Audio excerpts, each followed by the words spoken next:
నమస్తే, I'm doctor Sumathi. Basavatarakam Indo American cancer hospital మరియు research ఇన్స్టిట్యూట్లోని విభాగమైన భారతీయ వైద్య విధానాలతో రూపొందించిన సంస్థ యాడ్లైఫ్లో న్యాచురోపతి అండ్ యోగా డిపార్ట్మెంట్ హెచ్ఓడిగా పాస్ట్ 20 ఇయర్స్గా పురస్కరించుకొని స్త్రీలలో ముఖ్యంగా వచ్చే ఎక్కువగా ఫేస్ చేస్తున్న ప్రాబ్లం ఒబేసిటీ. సో ఒబేసిటీకి ప్రకృతి వైద్యము యోగాలో తీసుకోవాల్సిన జాగ్రత్తలు, దాన్ని ఎలా కంట్రోల్ చేసుకోవచ్చు అనేది మనం ఇప్పుడు తెలుసుకుందాం. ముఖ్యంగా ఒబేసిటీ చూసినట్లయితే 70% ఆఫ్ ద లేడీస్ ఎక్కువ వరకు ఒబేసిటీతో సఫర్ అవుతున్నారు అనే కంటే దాంతో ఒబేసిటీతో జీవించడానికి అలవాటు పడ్డారు అని చెప్పచ్చు. ఒబేసిటీలో ముఖ్యంగా రావడానికి కారణాలు చూసినట్లయితే ల్యాక్ ఆఫ్ కాన్షియస్నెస్, అంటే ఎవరికి కూడా ఒబేసిటీ మీద సరైన అవగాహన లేకపోవటము అనేది మెయిన్ కారణంగా చెప్పచ్చు. ఎవరు కూడా వెయిట్ పెరుగుతున్నాము అనే కాన్షియస్నెస్ వాళ్ళకి ఉండట్లేదు. అది మేజర్ ప్రాబ్లమ్స్ ఫేస్ అయ్యే వరకు కూడా ఎవరు ఒబేసిటీ ఒక ప్రాబ్లము అనేది గుర్తించకపోవటం. దీనికి కారణాలు ఏంటంటే సరైన లైఫ్ స్టైల్, అంటే సరైన జీవన శైలి లేకపోవడం అనేది ముఖ్య కారణం. టైంకి సరైన ఆహారం తీసుకోకపోవటము, సరైన నిద్ర లేకపోవటము అండ్ బాడీకి ప్రాపర్ ఎక్సర్సైజ్ లేకపోవటము అనేవి ముఖ్య కారణాలు. ఇంట్లో చేసే వర్కులు కానీ సరైన ఎక్సర్సైజు ఇవన్నీ ఉండట్లేదు. హౌస్ హోల్డ్లో కూడా అన్నీ మెకానికల్ లైఫ్ అయిపోయింది. చాలా మెషిన్స్ మీద డిపెండెన్సీ వచ్చాక మన ఫిజికల్ యాక్టివిటీ తగ్గిపోయింది. సో బాడీకి రెగ్యులర్గా ఎక్సర్సైజ్ అనేది అవసరం. సో ఆ ప్రాపర్ ఎక్సర్సైజ్ లేకపోవటము, దాంతోపాటు ఫ్యాటీ ఫుడ్స్ తీసుకునే ఇంట్లో ప్రిపరేషన్స్ అనేది చాలా తగ్గిపోయాయి. బయట నుంచి ఫాస్ట్ ఫుడ్స్, ఫ్యాటీ ఫుడ్స్ ఇవన్నీ ఎక్కువ తీసుకోవటం వల్ల కూడా ఈ లైఫ్ స్టైల్లో చేంజెస్ వల్ల ఒబేసిటీ ఎక్కువగా పెరిగింది. And then alcohol. ఇదివరకు ఓన్లీ మేల్ ఒక్కళ్ళే ఎక్కువగా ఆల్కహాల్ కన్జంప్షన్ ఎక్కువ ఉండేది. నౌడేస్ ఆ డిఫరెన్స్ లేకుండా యంగ్స్టర్స్లో మేల్ అండ్ ఫీమేల్ ఇద్దరూ కూడా ఈక్వల్గా ఆల్కహాల్ కన్జంప్షన్ అనేది చాలా పెరిగిపోయింది. ఆల్కహాల్ తీసుకునేటప్పుడు ఒట్టి డ్రింక్తోనే కాదు, దాంతోపాటు జంక్ ఫుడ్స్ తీసుకోవటము, ఫ్యాటీ ఫుడ్స్, ఫ్రైడ్ ఫుడ్స్ తినటము కూడా చాలా ఎక్కువ అవుతుంది. దీనివలన ఒబేసిటీ పెరగడానికి అవకాశం ఉంటుంది. అంతేకాకుండా అండ్ అన్నెసరీ మెడికేషన్, చాలామంది అంటే కొంచెం పెయిన్స్ అలా వచ్చినా కానీ ఇమీడియట్గా పెయిన్ కిల్లర్స్ యూజ్ చేయటము, యాంటీబయాటిక్స్, యాంటీ ఇన్ఫ్లమేటరీ డ్రగ్స్ వాడటము. అవే కాకుండా జనరల్గా వచ్చే ఈ గైనకలాజికల్ ప్రాబ్లమ్స్కి హార్మోనల్ ఇంబ్యాలెన్సెస్ వలన చాలామంది మెడికేషన్ యూజ్ చేస్తున్నారు. వాటి వలన కూడా ఈ ఒబేసిటీ రావడానికి అవకాశం ఉంటుంది. యాంటీ ఇన్ఫ్లమేటరీ, యాంటీబయాటిక్స్ యూజ్ చేసినప్పుడు ఎసిడిటీ ప్రాబ్లం ఎక్కువగా ఉంటుంది. దానివల్ల కూడా ఆహారం ఎక్కువ తీసుకోవటం జరుగుతుంది. సో దీనివల్ల కూడా ఒబేసిటీ పెరగడానికి అవకాశం ఎక్కువగా ఉంటుంది. And then psychological problems. Nowadays work స్ట్రెస్తో కానీ స్టూడెంట్స్లో కానీ అంటే ఉన్న ప్రాబ్లమ్స్ వల్ల సైకలాజికల్ ప్రాబ్లమ్స్ ఎక్కువగా ఉన్నాయి. వీటిల్లో ఈ స్ట్రెస్ ఎక్కువైనప్పుడు ఆటోమేటిక్గా ఫుడ్ ఇంటేక్ పెరుగుతుంది. సైకలాజికల్ డిప్రెషన్స్లో ఉన్న వాళ్ళని చూసినట్లయితే 90% ఆఫ్ ద పీపుల్ ఒబేస్గానే ఉంటున్నారు.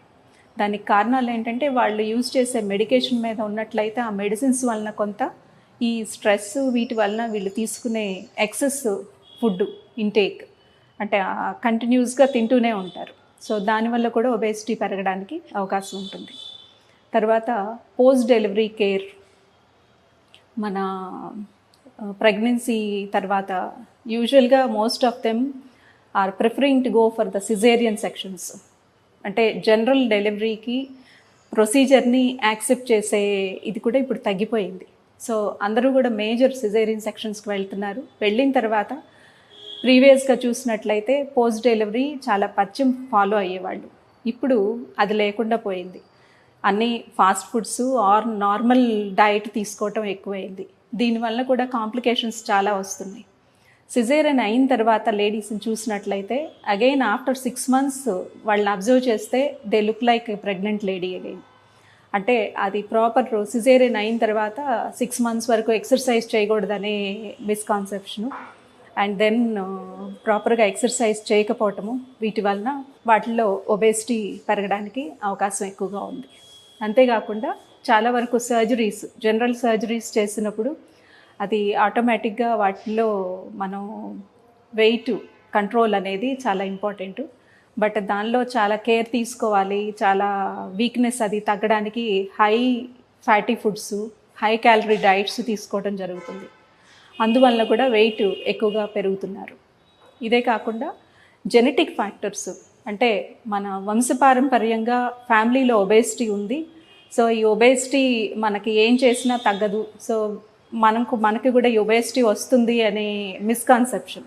ఈ జెనెటిక్ ఫ్యాక్టర్స్ ఉన్నా కానీ చిన్నప్పటి నుంచి మన ఫ్యామిలీ టెండెన్సీ ఉంది కాబట్టి మనం జాగ్రత్తగా ఉండాలి అనే కాన్సెప్ట్తో ఆహారము, సరైన ఎక్సర్సైజు, మనం ప్రాపర్గా ఒక లైఫ్ స్టైల్ ప్రాపర్గా షెడ్యూల్ చేసుకున్నట్లయితే ఈవెన్ జెనెటిక్ ఫ్యాక్టర్స్ ఉన్నా కానీ ఒబేసిటీని కంట్రోల్ చేసుకోవడానికి అవకాశం ఉంటుంది. సో వీటిల్లో వచ్చే కాంప్లికేషన్స్ చూసినట్లయితే ఒబేసిటీ వలన మనకి ముఖ్యంగా డయాబెటీస్, హైపర్ టెన్షన్, తర్వాత కార్డియాక్ ప్రాబ్లమ్స్ కానీ, osteoarthritis knees, back pains, neck pains, అనేక గైనకలాజికల్ ప్రాబ్లమ్స్ అంటే పీసీఓడి కానీ, irregular periods, and then infertility problems, ఇవన్నీ కూడా ఎక్కువగా రావడానికి అవకాశం ఉంటుంది. అంతేకాకుండా ఒబేసిటీ ఎక్కువగా ఉన్నప్పుడు క్యాన్సర్స్, ఎస్పెషల్లీ బ్రెస్ట్ క్యాన్సర్ కానీ అనేక ఇతర క్యాన్సర్స్ కానీ ఒబేసిటీ ఉన్నప్పుడు రావడానికి అవకాశాలు ఎక్కువగా ఉన్నాయి. అందువలన మనం ఒబేసిటీని మన న్యాచురల్ వేలో, ప్రకృతి వైద్యము, యోగాలో ఏ మెడిసిన్స్ వాడకుండా ఒబేసిటీని తగ్గించుకోవడానికి అవకాశాలు ఉన్నాయి. అవి అంటే సర్జరీసు, మెడికేషను ఉన్నాయి, బట్ వాటి వలన అదర్ కాంప్లికేషన్స్ ఎక్కువగా ఉంటాయి. సో వీటిలో ట్రీట్మెంట్ ప్రొసీజర్స్లో చూసినట్లయితే ఒబేసిటీకి ముఖ్యంగా ఆహారపు అలవాట్లు, మనం తీసుకునే ఆహారం మీద మైండ్ఫుల్నెస్ ఈటింగ్ అంటారు. అంటే మనం తీసుకునే ఆహారం మీద మనం శ్రద్ధ పెట్టాలి. సో వాటిని పూర్తిగా నమిలి తినటం, drink solid and eat liquid అంటారు. అంటే మనం జ్యూసెస్ తీసుకున్నా కానీ బాగా నమిలి రింగటం అలవాటు చేసుకోవాలి. అలాగే సాలిడ్స్ తిన్నప్పుడు వాటిని పూర్తిగా నమిలి తినడం అనేది మంచి పద్ధతి. సో అప్పుడు మన బాడీలో అబ్జార్ప్షన్ బాగుంటుంది. ఇవి తీసుకున్న మినరల్స్, వైటమిన్స్ కానీ అన్నీ ప్రాపర్గా బాడీకి పట్టబడతాయి. అదే కాకుండా ఆహారపు అలవాట్లలో ముఖ్యంగా మనం డైట్ తీసుకున్నట్లయితే వాటిల్లో సమతుల ఆహారం తీసుకోవడం, కార్బోహైడ్రేట్స్, ఫ్యాట్స్, ప్రోటీన్స్ అన్నీ బ్యాలెన్స్డ్గా ఉండాలి. ఎక్సెస్గా అన్నం తినేసేయటము లేకపోతే అలా కాకుండా ఒక బ్యాలెన్స్డ్ డైట్ తీసుకోవడం అనేది చాలా ఇంపార్టెంట్. అదే కాకుండా మనం తీసుకునే ఆహారంలో ఎక్కువ వరకు మినరల్స్, విటమిన్స్ అంటే ఫ్రూట్స్, ఆకుకూరలు కూడా ఎక్కువ శాతం ఉండాలి. మనం తీసుకునే అన్నానికి డబుల్ ద క్వాంటిటీ కూరలు తినటం అనేది అలవాటు చేసుకోవాలి. అది చిన్నప్పటి నుంచి అలవాటు చేసినట్లయితే ప్రాపర్గా బ్యాలెన్స్డ్ డైట్ అనేది తీసుకోవటం అలవాటు అవుతుంది. ఇవే కాకుండా ప్రాపర్గా ఎక్సర్సైజ్ రెగ్యులర్గా బాడీకి చాలా అవసరం. డైలీ 1 hour ఆఫ్ ఎక్సర్సైజ్ అనేది చాలా ఇంపార్టెంట్. ఎక్సర్సైజెస్లో వాకింగ్ కానీ, జిమ్ కానీ ఇలాంటివన్నీ ఉంటాయి, బట్ అవన్నీ కూడా మీరు వేరే ప్లేస్కి వెళ్ళి చేయాలి. అదిగాక అవి కొంత క్యాలరీస్ని బర్న్ చేస్తే కానీ ఇంటర్నల్ ఆర్గాన్స్కి కూడా సరైన వ్యాయామం ఇచ్చి, సర్క్యులేషన్ ఇంప్రూవ్ చేసి, మానసిక ఒత్తిడిని తగ్గించి మనలో ప్రశాంతతని నెలకొల్పడానికి యోగా అండ్ మెడిటేషన్ అనేది చాలా మంచి ప్రక్రియ. దీనిలో వెయిట్ తగ్గడానికి యోగా ఉపయోగపడదు అనే అపోహ చాలామందికి ఉంది.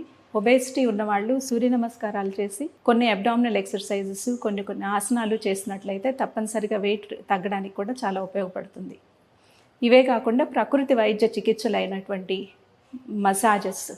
మసాజెస్ అనగానే అది జస్ట్ ఓన్లీ రెజ్యువినేషన్ పర్పస్ మాత్రమే తీసుకోవాలి అనే అపోహ ఉంది. దీనికి ఒబేసిటీకి పర్టికులర్గా రెగ్యులర్గా ఒక పీరియడ్ మనం ఎంత వెయిట్ తగ్గాలి అనేది దాన్ని బట్టి కొంత పెట్టుకొని వాటిని రెగ్యులర్గా మసాజెస్ చేసుకున్నట్లయితే ఇది స్కిన్ టోనింగ్కి ఉపయోగపడుతుంది, మజిల్ టోనింగ్కి ఉపయోగపడుతుంది. వెయిట్ తగ్గేటప్పుడు స్కిన్ లూజ్ అవ్వకుండా హెల్ప్ చేస్తుంది. సర్క్యులేషన్ ఇంప్రూవ్ అయ్యి బాడీలో ఉన్న టాక్సిన్స్ ఎలిమినేట్ చేయబడతాయి. అంతేకాకుండా మన బాడీలో ఉన్న ఫ్యాటీ టిష్యూస్, ఎడిపోస్ టిష్యూస్ ఇవన్నీ కూడా ప్రాపర్గా స్ప్రెడ్ అయ్యి మన బాడీకి మంచి ఇంచ్ లాస్ వచ్చి ప్రాపర్ షేప్ రావడానికి మసాజెస్ ఉపయోగపడతాయి. అవే కాకుండా హైడ్రోథెరపీ ట్రీట్మెంట్స్ అంటే స్టీమ్ బాత్ స్వెట్ పోర్స్ బాగా ఓపెన్ అయ్యి స్కిన్ కండిషన్ ఇంప్రూవ్ అవుతుంది, సర్క్యులేషన్ ఇంప్రూవ్ అవుతుంది, టాక్సిన్స్ ఎలిమినేట్ చేయబడతాయి, ఫ్యాట్ మొబిలైజ్ అవుతుంది. టబ్ బాత్స్ కూడా మన సర్క్యులేషన్ ఇంప్రూవ్ అయ్యి మన బాడీలో వెయిట్ అది తగ్గడానికి ఉపయోగపడుతుంది. ఈ విధంగా ప్రకృతి వైద్యము, యోగా వీటన్నిటితో ఏ మందులు లేకుండా ఒబేసిటీని ఈజీగా మనకు మనము తగ్గించుకోవడానికి ఉపయోగపడుతుంది. ప్రత్యేకించి యాడ్ లైఫ్లో న్యాచురోపతి విభాగంలో ఒబేసిటీతో పాటు వచ్చే కాంప్లికేషన్స్ కానీ అన్నిటికీ ఈ ప్రకృతి చికిత్సల ద్వారా మనం దీన్ని కంట్రోల్లో పెట్టుకోవచ్చు. సో అందరూ కూడా యంగ్స్టర్స్ కానీ స్త్రీలందరూ కూడా సరైన జీవన శైలి అంటే మన లైఫ్ స్టైల్ని మోడిఫై చేసుకొని అందరికీ నా విన్నపం. నమస్తే.